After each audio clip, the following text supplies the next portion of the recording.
Someone once said that art is the honey of the human soul, gathered on wings of misery and travail. Today, we will meet an artist in the City of Angels, whose work appears to spring forth from a nightmarish and tortured realm.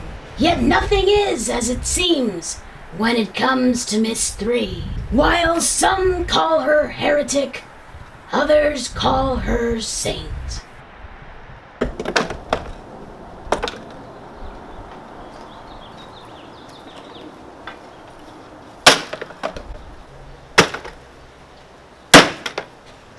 Hey! It's me! Hey, Patti, what the fuck? Yeah, hi, how you doing? So nice to see you. So nice to see you too. You sexy little thing. How you doing? Better now. Oh, you saucy minx. You always start shit. Oh shit, I do. Well, you know I'm a huge fan of everything you do. Well, thank you. You're just an amazing creature. Aw. Like some strange wildebeest with wings. Sharp claws like a dragon. Ooh. And a long, long horn. So tell me, where did you grow up, Ms.3? It was South Central. I grew up in really horrible areas. I got to see a lot of things children shouldn't see. I went to a high school that looks like a prison. I knew that, growing up in South LA, I couldn't dress a certain way, but I did it anyway. I looked different, and for that, I got my ass beat a lot.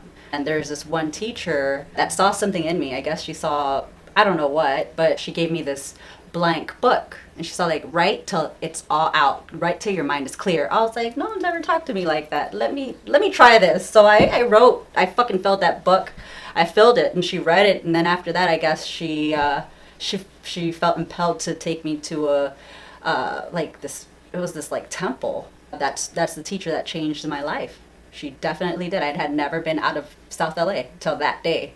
I decided to open up the gallery in South LA because I always wanted something like that for myself, growing up.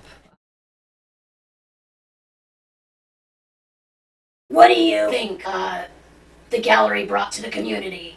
Liberation. It needed a place where people could be themselves and feel free and safe. Aside from all the art and activism, what sort of things did you host? Women were allowed to express themselves freely. We even had a guest that got fisted on stage, and then she squirted all over the audience, which I thought was lovely. Like a blessing. Pretty much, yeah. Holy water. Wow. What do you make your art out of, Ms.3? I use TVs. I use pee. I use blood. I use wire. Can you tell me about the pee? Yeah, for the plaster, instead of using water, I use my own piss. Because I feel it's more personal. There's a little bit of me in there, Interesting. Your essence a la Doran. What other materials do you use? I use a lot of nails, razor blades, doll parts, because that's one of my favorite songs. And also, I use a lot of plaster when it comes to my sculptures. And are you classically trained? Not in the way people think. I mean, well, the reason why I got into art to begin with was because my cousins, they used to be in prison, and they used to mail me these beautiful handmade cards, and then I wanted to learn how to draw like that.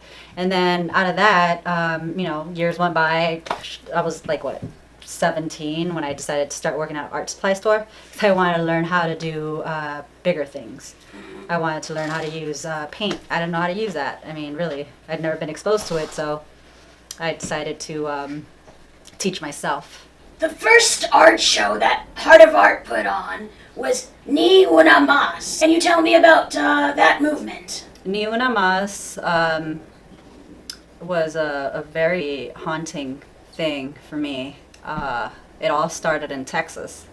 I used to live in Texas, and I met some women out there.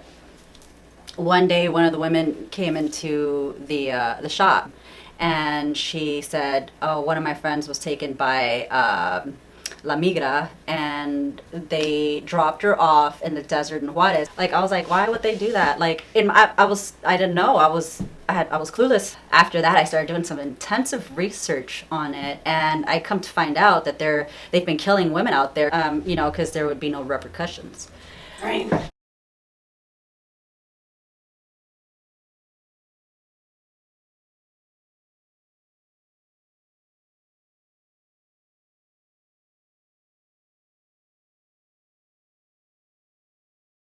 Years later, after I moved back from Texas, I got to meet some of the mothers that told me some fucking horrifying stories. One of the moms told me about this one time when they went out looking for bodies because the Mexican officials wouldn't help them look for bodies, and then what they found in the desert was a underground walk-in fridge full of dead women.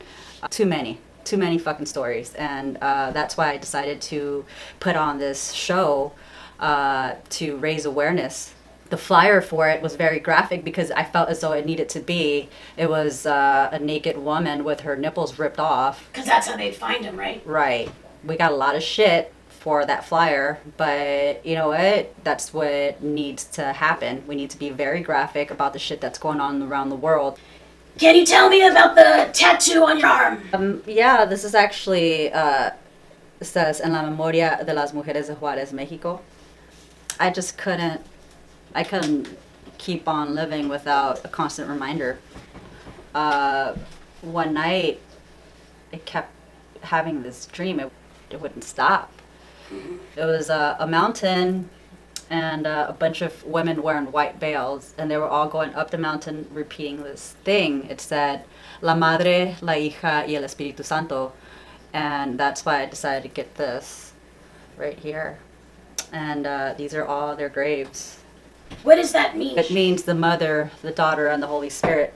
I got it for many reasons, that being the main one. But after that, I'm all like, well, if I were to ever pray, I would never get on my knees, especially to pray to a fucking man.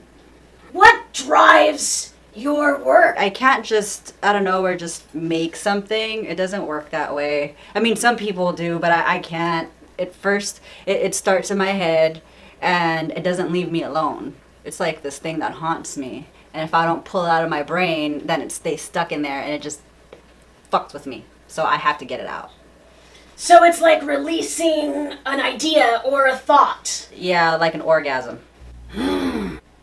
What do you feel the purpose is? Well, with my sculptures, like for example, you know how like some buildings have gargoyles as protectors? Well, my sculptures, especially the girls with the horns, those are kind of like that, but they protect women specifically. You were in a documentary recently named Equal Means Equal from Camila Lopez. What was your role in that film? It was to talk about the women of Juarez and, to talk about art, women in art. And I talked about my experience when I was raped. Oh, wow. Yeah, at the age of 16. So really I decided to talk about that because I believe that if more women were to be more open about the bullshit that happens to them, there wouldn't be so many suicides. Yeah. It's a very, very fucking informative documentary. Can you tell me about your work with Vanessa Elva? She's my friend, and I decided to ask her if she wanted to take part in the project now, Never Turn Away a Woman, but she took the reins and she fucking really put all of herself in it. She called me up and basically was like, Heart of Art has been closed for over a year now, and I want to do my art again. Something that helps women. Never Turn Away a Woman was just an idea that I got when I heard about this girl that was getting these bags filled with, the bare necessities, tampons, whatever, to pass out to the homeless women. So the light bulb went off, and I ended up calling the Union Rescue Mission down in Skid Row. I'm not gonna lie, I was under the impression that, Skid Row was filled with people that didn't give two shits about life and that were all fucking, drugged the fuck out. But I took the time to take myself over there, and I was so fucking wrong. I was like, damn, fuck. Like, how fucking dare me think that? There's even little fucking kids. Well, at first Skid Row was all male. Now the women are outnumbering the men, and the rape rate is high as fuck. And I ended up talking to the coordinator there. This increase of homeless women, it's been an issue now for the last couple years. And so a lot of the things that we offer the men, we don't have for the women here. So that's why we decided to not just make it an art show. Now we're actually, building workshops with them. We have art therapy with them, self-defense classes. They were telling us how they don't feel very confident, and how this made them feel like they had some kind of control, how they felt a little bit stronger. One thing I don't like, though, I'm not gonna bullshit you, Dirty Patti, like they don't cater to the transgender community. If a transgender woman goes, guess what? She's gonna be put with the men. And what the fuck are the men gonna do? They're gonna probably fucking kill her, rape her, or both. Anything could happen. It's not safe there for them. And it's just really fucked up that they do that. And I don't really like that. Yeah, that's gotta change. I mean, shit, like, gay people have been demonized for so fucking long. Like, till this fucking day, you see all kinds of discrimination, and especially for the trans community. Even gay people are, like, not supportive, and that's pretty fucked up because we're all in the same bucket. To the masses, we're all fucking freaks. So, really, to all you fucking gay people out there, please fucking embrace your sisters, your trans sisters, and your trans brothers. That's a message that I have for everyone. What piece are you currently working on? I'm working on a protection piece. It's a horned woman. She, she's a reflection of me. She has my blood, she has my pee, my spit, and my tears. Can you describe her for me? She kind of looks like me, a little darker. So she must be sexy. Oh, she's a fucking hottie with a body. Ah! Yeah, she's hot. And her horns are very, very sexy. If I could fuck my sculptures, I would. I mean, if I could magically fucking turn them on and they could, like, walk around and fuck, I would totally fuck my sculptures. I would totally fuck the shit out of that sculpture. I'd hold on to her horns and just let her rip.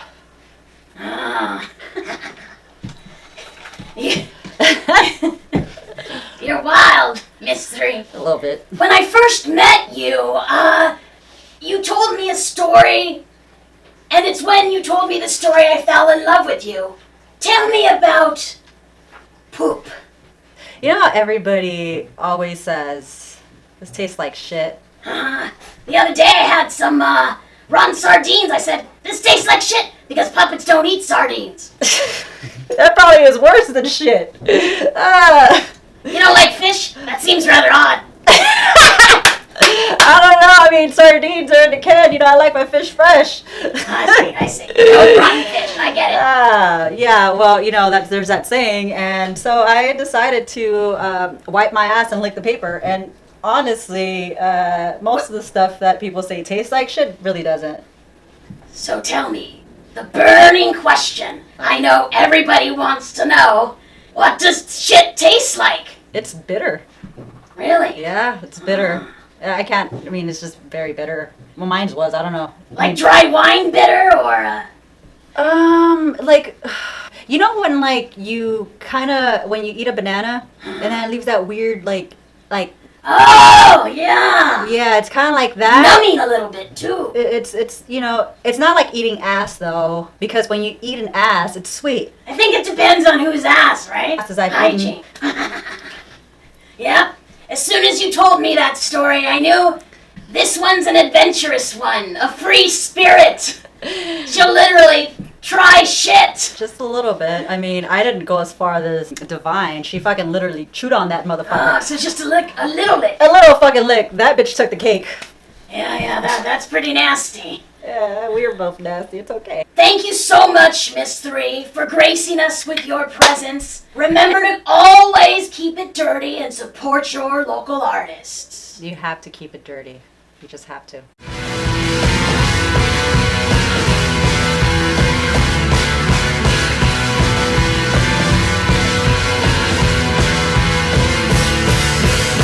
Is that tea good? Fuck yeah, it's good. It's not tea though. Oh no, what is it?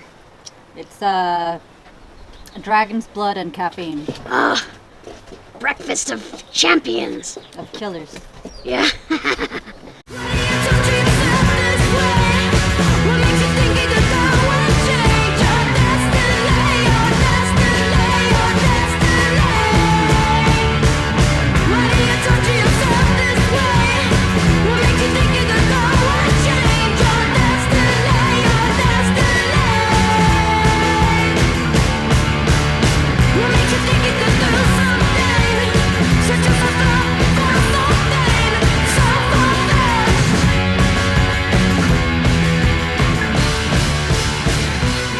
She's beautiful.